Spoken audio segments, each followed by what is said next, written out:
គឺរយៈពេល20ឆ្នាំអ្វីក៏ខ្ញុំមិនអាចសម្រេចបាន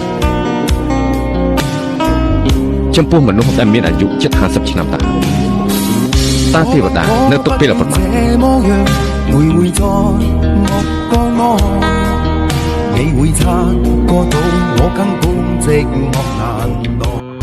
នេះហើយជាជីវិតមានឧបសគ្គច្រើន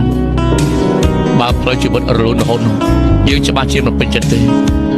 ត្រូវតែព្យាយាមហើយឆ្លងកាត់រាល់ការលំបាកទាំងអស់និងអបអរក្តីសុខដែលយើងរកបាន你會察覺到我根本寂寞難耐。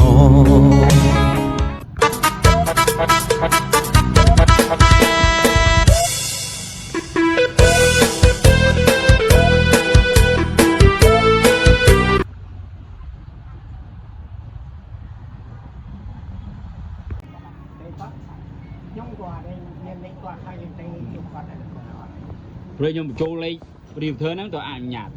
គាត់បានខ្ញុំនិយាយតាមហ្នឹងទៅ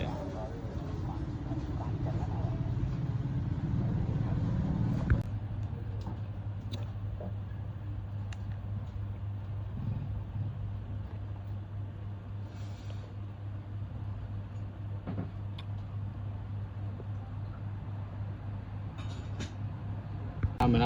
អស់ពីចាំមកខំរត់ណាដូរនេះទៅ